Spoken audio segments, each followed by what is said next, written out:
We were off to such a promising start with the Knight of the Seven Kingdoms, and now I'm very disappointed to say that I have a problem with this episode. The problem is, it's just too short! Welcome back, everyone. We're here to talk about A Knight of the Seven Kingdoms, Season 1, Episode 2, Hard Salt Beef. And what I love about this episode is it perfectly embodies the themes, I believe, of this story, of this series, of this show. And while, yes, it is about 6 minutes shorter, I believe, than last week's episode, my time watching this show is so enjoyable. I feel like time flies right past me and then it's done. And then I'm back in the real world and I'm like, before we continue any further in this, I would like to know from you, what are some of your favorite fantasy stories? Whether they are related to Game of Thrones or not related to Game of Thrones. Tell me some of them down in the comments below. I want to hear about your favorite books, your favorite movies, why you love them, what draws you to the world of fantasy. Tell me more down in the comments. Let's discuss. In this case, I think what the episode serves to show us and serves to represent for the season at large is just how good of a character Sir Duncan is and the odd situation that he finds himself in. He is, of course, going around and trying to get someone to attest to Sir Arlen that they remember Sir Arlen of Pennytree, who was the knight that he squired for, so that he can enter the lists of the tourney. And of course, no one remembers. No one seems to want to even pay Sir Duncan a mind. And I love how when he and Egg are talking about this, Egg's response is just, basically, who cares about all these lords? Why do you act like they're better than you? And Sir Duncan says, because they are my betters. Obviously, they are higher up the food chain than me. They're highborn. And so I have to look up to them and pay them respects. That's the right thing to do. And yet, I feel like when Egg looks at Duncan, he sees a good person. He sees a noble man. And he doesn't believe that Dunc should have to look up to these people who, as someone who, of course, has his own history and knows a lot about royalty, knows a lot about people that are highborn, he knows that they're not necessarily people who are good people. And so Dunc should just basically sweep them aside. Also, Egg obviously has a sense for how to establish presence, so that's also part of it. But I just loved it because it really shows you that Dunc is one of the best people in this show. He is such a kind and noble heart. And even though he's not the brightest bulb in the shed, perhaps, his heart is just so in the right place. And there are so many people that he is interacting with in this show who are terrible people. And it is the weird switch of him really being the hero, but looking at everyone else like they are, when really a lot of these people are probably the villains. Does that sound familiar to anyone? Because that feels like it resonates with, I don't know, just so much of the world today. And I like to talk about other things besides the real world because I yearn for a sense of escapism, but I also believe that the best fantasy can speak to real world situations and seek to inspire us. And what I felt in this episode was I felt inspiration. A lot of what we're exploring in it is simply the relationship of Dunc and Egg. They're coming closer together here. They're trying to find a way to get into this tourney. And finally, Dunc does meet someone who remembers Sir Arlen and he gets a shot to enter the tournament, but he has to create his own coat of arms. And I assume that this is going to be relevant to where he ends up later in his story. He decides to go with a tree, as we saw in episode 1, him and Egg sleeping under the tree, and he talks about how that is something that him and Sir Arlen would often do because a real knight doesn't need anything else except the stars. And Egg seems to remark about how beautiful the stars are in the last episode and how, you know, if they had a silk tent above them, they wouldn't be able to see them. And it's kind of this sense of when we open ourselves up to sort of more humble way to look at the world, and when we open ourselves up to the beauty of the world, there is so much that you can gain from that. And I love this story because it is inspirational. It's funny. It made me laugh so much in this episode, laugh out loud. It's really funny.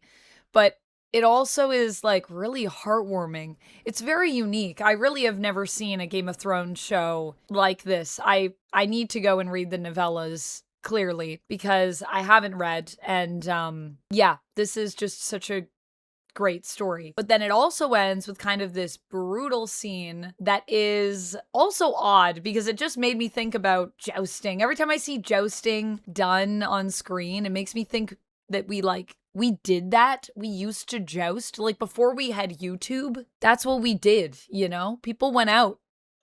They got a stick. They got a horse. They ran at another man with a stick and a horse, and they were like, I'm gonna do this until one of us falls off. Probably we won't die. I'm pretty sure that jousting was a really brutal sport, and a lot of people died really gruesomely. And you see that showcased in Game of Thrones, and that is something that I was like, I don't know, this is gonna go. I'm like really nervous watching this scene, and how brutal will it be? Although we do see a man eat a fish. I don't know if that was a Tully. I know the Tullys were there.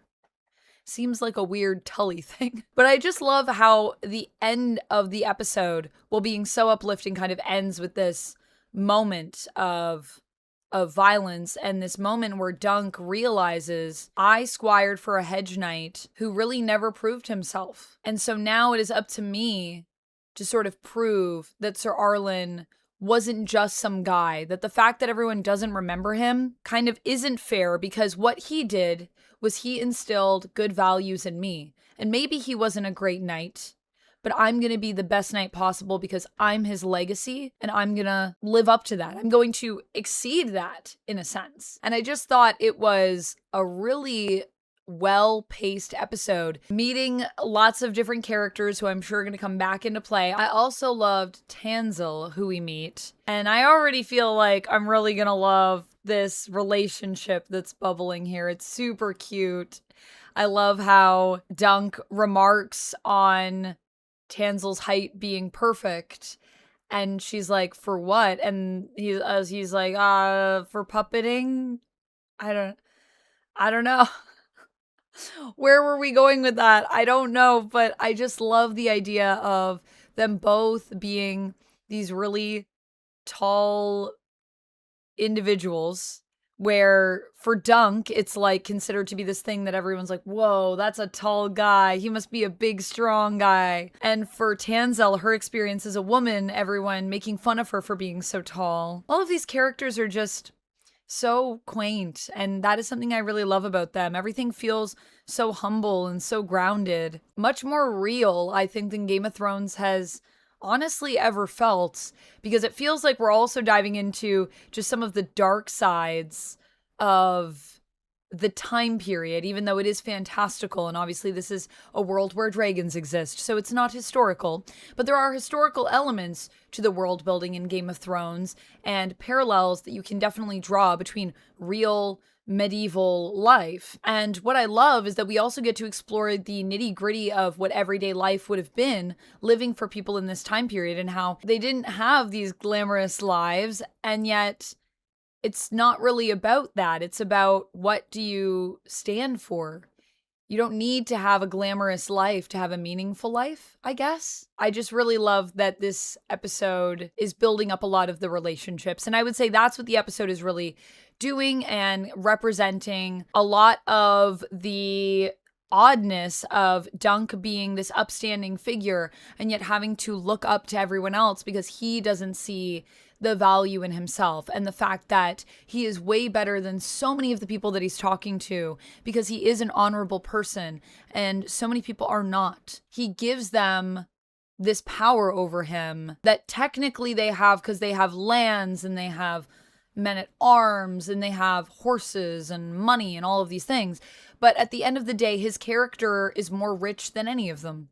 I think it's a delight. And I will definitely be back for the next episode. And we leave off on a very interesting point where Dunc, after seeing these brutal clash of the lances, watching this jousting, kind of having this moment where he has to confront what's really happening and the stakes that he has going into the tourney in terms of representing himself as a true knight. That means that next episode, we're going into the tourney with Dunc, and I am going to be very nervous. I hope everything goes well. Obviously, I know Sir Duncan has a tale after this, so that makes me feel a little bit better, but I don't know how everything's gonna go, and this show is just so good at making moments feel so strange and awkward. The episode was dedicated to Aziza Barnes, who tragically passed away before the episodes came out, and this was one of the episodes that they worked on. And I just wanted to say that it was a beautiful episode,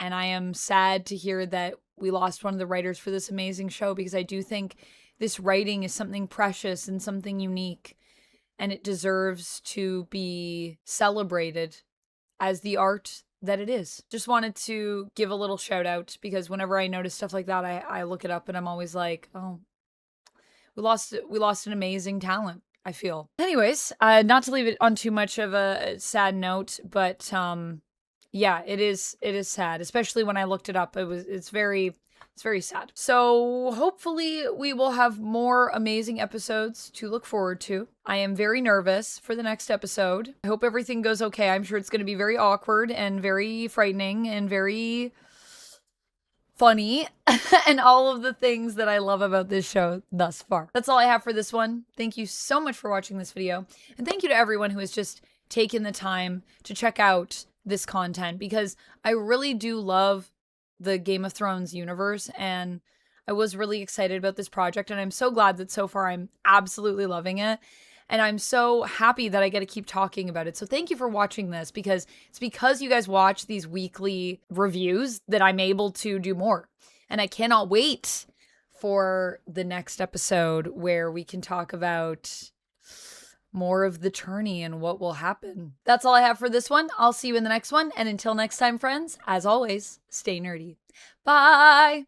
And if you like when I talk about A Knight of the Seven Kingdoms, make sure you check out my review for episode 1 here